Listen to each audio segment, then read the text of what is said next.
One of the fascinating things in the gaming industry is how there always seems to be a hype train for games over and over and over again. And it's funny how people easily forget recent history of companies and the products they've created when this hype train comes around. Companies will burn you if you're not careful, and you have to remain in constant vigilance to not be taken in on a product that will ultimately fail you in the end. While I don't get hyped for most games nowadays, even I'm not immune to this. Sure, I cover a lot more indie games on the channel. In that case, it's hard to get the hype train chugging along at a reasonable speed to get truly disappointed when they fail. But I do play AAA games and I do get excited. But every now and again, whether it be a part of a game or the new focus that the game is going for, I'm sitting there holding the bag, wondering what exactly happened along the way to cause the product to fail at my low expectations. Now, a couple rules for this top 10 list. I had to play the game at some point this year, even if I didn't create a video on it, and it had to release in 2015, so no early access titles. There will be surprises on this list, and disappointment can mean a lot of things when you get down to the nitty-gritty. But without further ado, these are the top 10 games that disappointed me in 2015. Number 10, Alone in the Dark Illumination. My worst game of 2015 only barely makes my disappointment of the year list, yet people are probably asking why. This game had no hype, no advertising behind it, so how can you get disappointed with a game that had no expectations to begin with? Well, it's more about Atari's fall as a company, and the Alone in the Dark franchise itself, and less about expectation here. Despite Atari's freefall into one of the worst companies in gaming, there was still some elements in their recent history that I respected. Despite all the problems that games like the 2008 version of Alone in the Dark had, I felt like the developers did try to innovate in several ways, and they tried something different. The inventory system via the coat, for example, the realistic fire implementation. It felt like they were trying to do new things, but flew way too close to the sun. They failed in the execution on it, but I could respect that they were trying to do something a little bit different. Better to fly than not to try. Alone in the Dark Illumination, on the other hand, is void of any new concept, ideas, or anything creative. That's what disappoints me the most. It doesn't even try. It carbon copies from other elements of the industry, even the light mechanic had been done in some other forms, and doesn't even try to improve on it. At least with other games in the genre, I can say, dang, it sucks, but at least they tried something different. Here it's more like, well, at least I have Steam refunds. And frankly, the game is so bad that even without any hype whatsoever, it disappointed me in thinking that people would pay $30 for this game on launch.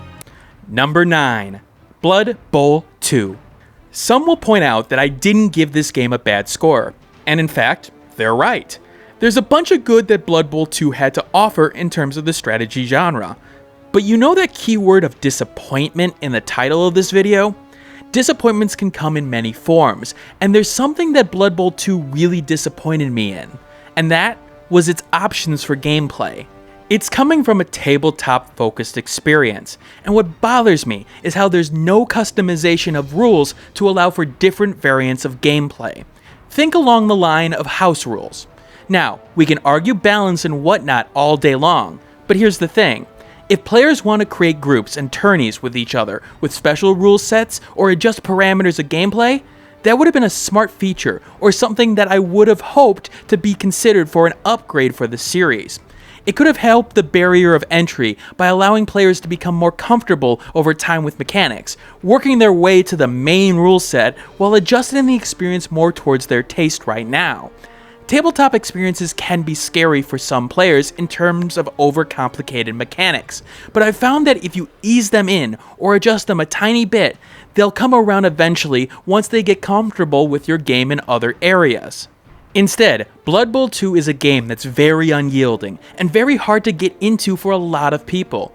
That's a problem for a genre that's hard to introduce new players in the first place, especially when Lady Luck turns into a source of constant frustration. Even I, who have been playing strategy games for years, took a long while to be comfortable with Blood Bowl's mechanics. It's a shame that the game wasn't able to help itself in the end. Number 8, Afterlife Empire. What seemed like a good little simulation concept, unfortunately wasn't able to execute on its base ideas. Now, I did the video for TechRaptor on it, but here's the gist. You're a ghost, and you're trying to haunt and scare people to stay remembered, so you stay in this world. You have to balance scaring people and possibly killing them off, attracting unwanted attention. At a base gameplay level, it's serviceable. The problem here was the technical elements of the game more than anything else. The vision of the creator in terms of the game got poorly translated along the way, leading to an uneven experience.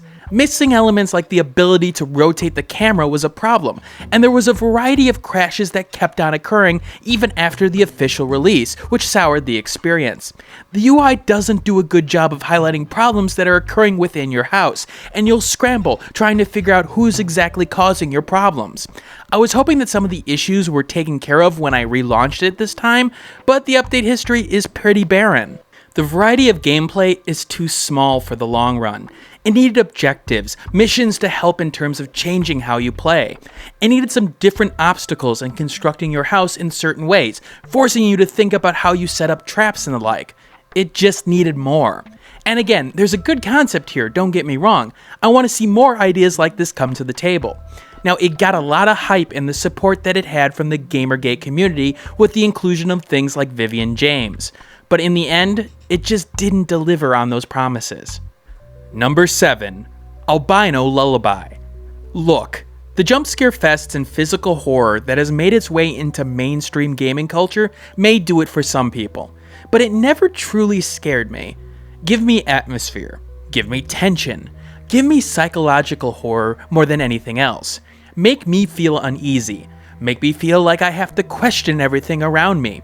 And Albino Lullaby actually started to do that. In fact, it did do it a bit, and feels like it could have really succeeded in the long run. The problem, like in After Empire's case, was the execution. Gameplay became a slog, as there were no clear ways to go at times, and inconsistent rule sets about the stealth portion of the game led to major problems. At times, you should be caught when walking right in front of someone, and yet you won't. And other times you'll be caught without seemingly anyone looking at you. The player couldn't count on any consistency within the world's elements, which led to nothing but frustration. The game's design worked against itself on a lot of levels, making it so that it was hard to enjoy the entire time. You'll want to listen to the Easter Island statues talk about this world, but in order to, you'll need to get close due to poor directional sound design, and getting right up close gets you caught. It doesn't help that the game glitched out on me to the point where I wasn't able to continue on certain points. The technical side here didn't get the job done, and that doesn't help the game in the end. It had frame rate issues that may be fixed now, but it soured the experience at the time. The disappointment here comes from the fact that it felt like the game had the atmosphere going, had the world building going, and I felt like that's the harder thing to do in the big picture. That's what made me look at the game in the first place. It sold me on its universe, but it kept taking me out of it with the technical issues. Now, hopefully the second episode can fix these issues, but all I can do is help but think of what Albino Lullaby could have been instead of what it was. Number 6. Outpost 13. Such a great idea, and such a poor execution. Like I said in the Worst Games of the Year video, Outpost 13's premise is great. Similar to The Thing, being a creature that is hiding as the fateful dog of the crew, trying to pick off scientists one by one, in a point-and-click puzzle setting? What could possibly go wrong? Oh, yeah, right, that thing you call content. I honestly was so disappointed on several levels here, and yes, it's a small indie game by a small team.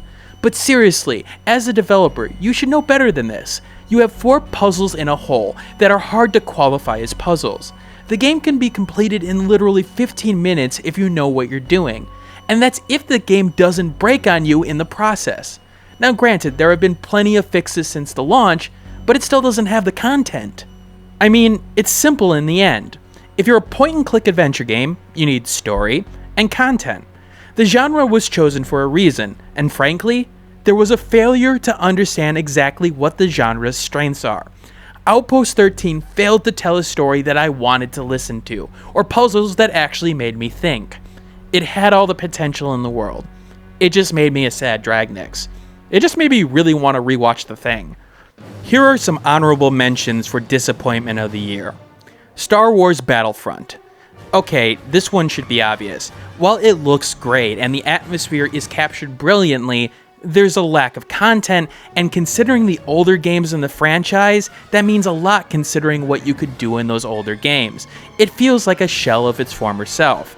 Now, I didn't buy the game, I just played it for a couple of times with my friends, but honestly, even I felt the disappointment with what was there. The only reason that it doesn't truly make my list is the fact that I didn't buy it. Hatred. The fact of the matter is this. Hatred is a mediocre game helped out by the moral panic that the mainstream gaming medium put on it. The game's got a couple of things going for it, like the destructible environments, but for all the attention put on the game, it really wasn't anything that we hadn't seen before in games like Manhunt and GTA, and quite frankly, it didn't deserve all the attention it got, while other games, better games, didn't get a chance in the spotlight. Konami. Do I really need to explain this one? Of course I don't. I know it's not a game, but it's Konami. At least they're getting out of the gaming industry, I hope, but frankly, Konami sucks. Fuck Konami. Number 5. Life is Strange. The Telltale type of point-and-click adventure game with a strong focus on the narrative element has made its way into the mainstream of gaming culture. And Don't Not Entertainment has created a franchise and a story about a girl with the ability to rewind time in Life is Strange, which is getting awards and nominations for things like Games for Change and pushing forward the narrative in video games. And me? I'm sitting here wondering what game others were playing that was getting this much praise, because I wasn't seeing it. The game does hit some topics that games should be able to talk about nowadays without feeling repercussions or feeling obligated to talk about, and I appreciate that. But for me, the writing here is bad. Not horrible fan fiction bad, mind you. It's just that the game doesn't know what time or setting it's in, whether it be an 80s sitcom or a modern day realistic setting. These characters, they don't feel real to me. Their troubles, their issues, they feel disconnected from the characters in question, like character X needed to have problem Y as opposed to character X having problem Y. They feel like puppets, acting out basic tropes and ideas of human interaction, and the voice acting is very hit and miss for me and these characters. In realistic stories like this, you've got to sell me on the possibility of this world existing. Yes, I know with Life is Strange, time travel, but I could at least buy that more than some of this stuff. But I didn't with these particular characters. It's the high school-like drama that feels too disconnected for me here.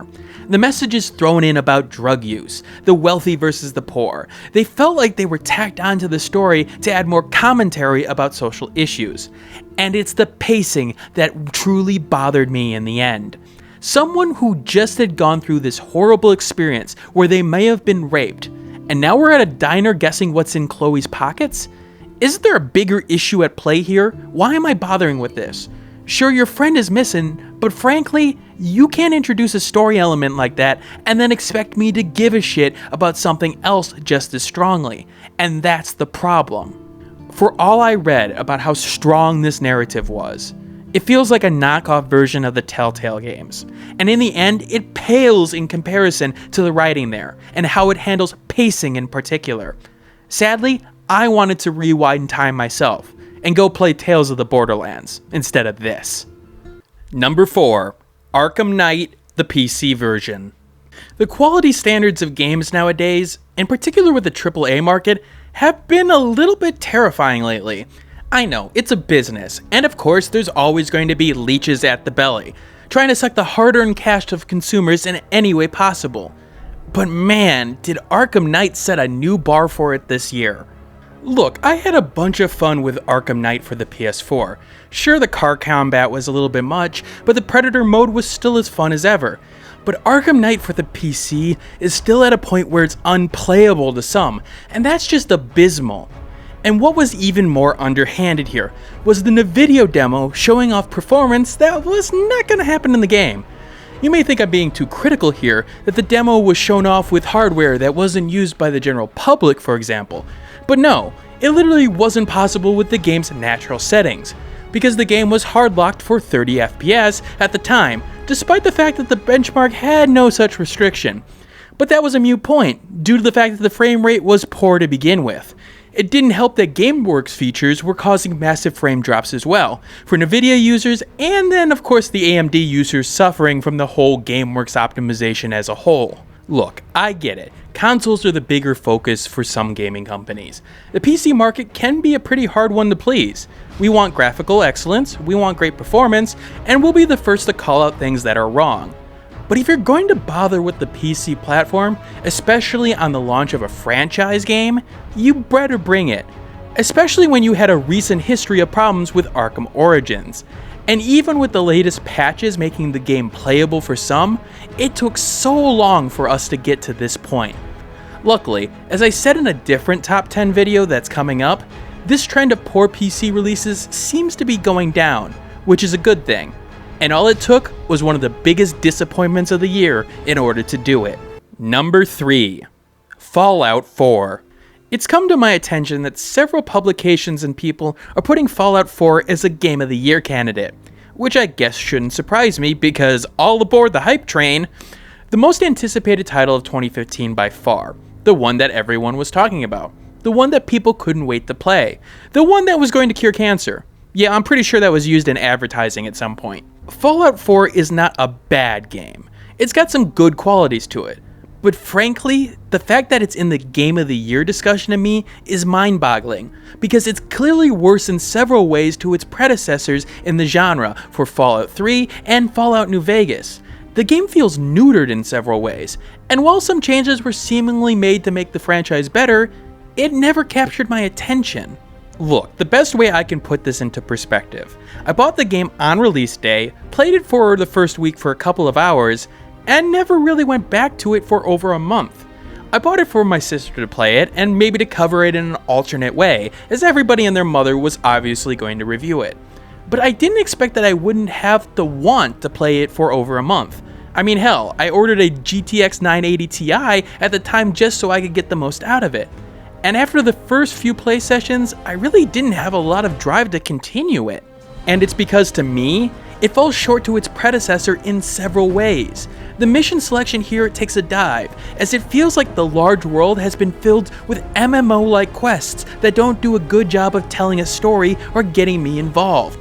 Give me the days of side quests like Tenpenny Tower from New Vegas, where there was a backstory and a feeling that you really were involved in the end.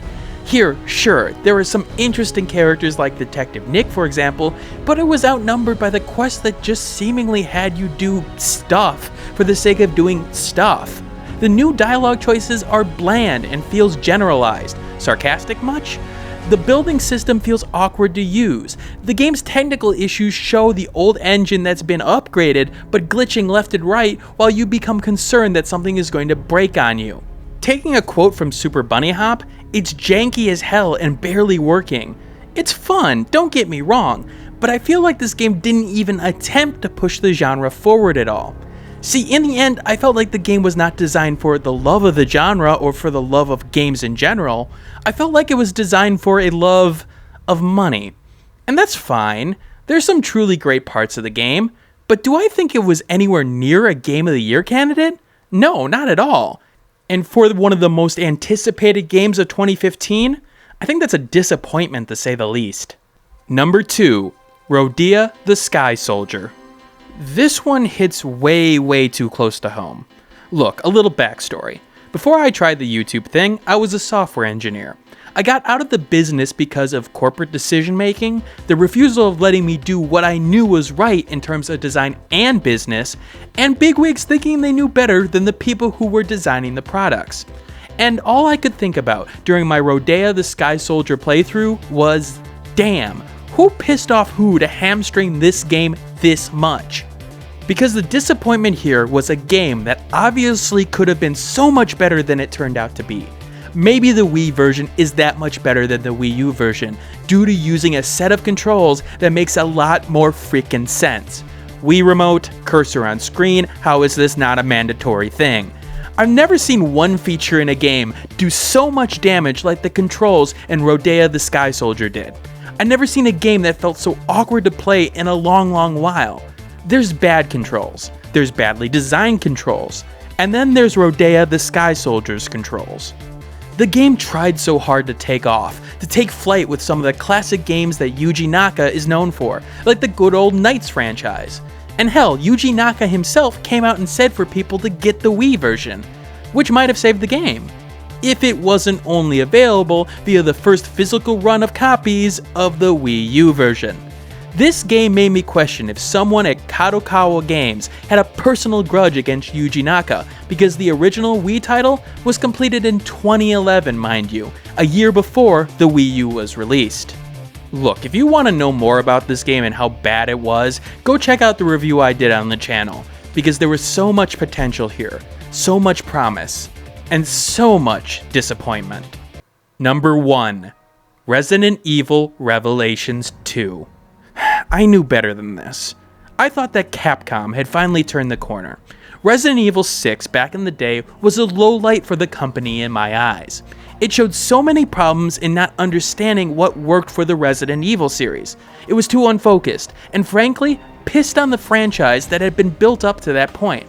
Sure, people can argue about whether or not the classic Resident Evil or the new action-based Resident Evil 4 was the best route for the series going forward. But everyone seemed to agree Resident Evil 6 was not the way forward. So out comes this little side story called Resident Evil Revelations for the 3DS. And despite a weird control scheme, it seemingly got back to the roots of the genre. It got the atmosphere right, in particular with the boat section. It focused more on one primary game mechanic, and kept it consistent throughout the gameplay. And this weird focus on co-op, while still available, was livable in this case. It felt like Capcom had learned from its past mistakes. And so, when I heard that Revelations 2 was announced for the PC and the consoles, I got excited. Yes, Capcom is finally learning. Maybe they can take what worked in Revelations 1 and crank it to 11. Sure, there was concerns when the episodic nature of the gameplay was announced, but frankly, I could see it being a good experiment if done right, if the gameplay as a whole worked. How wrong I was. See, I know this game won't be on most people's disappointment of the year list in many ways, mostly because at times, I look at games differently. I look a lot at game design in particular, and in almost every way, I saw a game in Resident Evil Revelations 2 that violated good choice after good choice after good choice of game design, that I sat there wondering if a AAA budget was given to a team of rookie developers with no experience or education in the industry. The number of videos I've done on game design for that game alone should prove that. Everything about this game was worse. The gameplay controls were there, sure, but the co-op focus was back more than ever, in particular with the Barry and Natalia gameplay, which then contradicted the survival horror, action horror themes of the franchise, by allowing you to see where enemies were and took all the surprise out of gameplay. A game genre that is needing surprise, needing action, needing tension. The game, which at its best in writing when it was tongue-in-cheek with a little bit more sense of humor, now was trying to take itself way too seriously with its almost soap opera-like openings to episodes. Its focus on set pieces took away from the immersion of the gameplay, allowing you to do things that made no impact on the world around you, because the designers wanted a sequence to play out in a specific way. This after performance problems reared its ugly head around the launch of the game, and broken promises regarding local co-op play made a wonderful appearance. And it got worse as it went along. Dumb AI monsters you could easily cheese thanks to broken pathfinding mechanics. A story that couldn't figure out what it wanted to do with itself. A raid mode that wouldn't work for a majority of players for the first several weeks. And it was compounded by the fact that it was episodic. I had to go back every week with a bad taste in my mouth and go play it again for the sake of review for TechRaptor. And the episodic nature of the game did really enhance how much I hated the game by the time I was done. And what really bothers me in the end was the fact that the games got so many good review scores even with all the issues that I saw. Granted, there was one or two along the lines that I had, for example the Jimquisition, but it had become clear to me that the franchise is going down a path that I definitely don't want it to go down. It got the scores. There's more reason than ever to keep the game mechanics the way they are, and frankly, that scares the shit out of me from a game design perspective with how bad this one was designed. Everything was functionally worse in Resident Evil Revelations 2. Everything. And what disappoints me even further is that it succeeded. To me, the Resident Evil franchise is now barely alive, like the zombies infested within its games. And it may be time to put a bullet in its brain.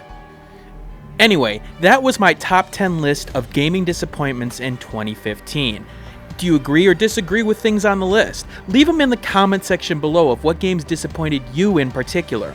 If you want to see more content like this, hit that subscribe button. I do a lot of content, whether it be top 10 lists or whether it be a lot of reviews of indie games or even the mid-sized AAA games and a AAA game once in a while. Like the video and share it with a friend and, just start a discussion. One of the biggest things I love about these videos is what discussion it creates. So go out there and talk about it. What games disappointed you in the end? Anyway, this is Dragnix signing out. Hope you guys all have a wonderful Christmas and keep on gaming.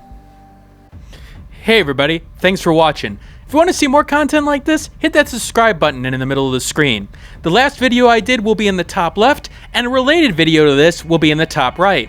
I do have a Twitter handle at the bottom left, and a Facebook page at the bottom right. And of course, you can always subscribe to the Google Plus portion. Anyway, thanks for watching, and keep on gaming.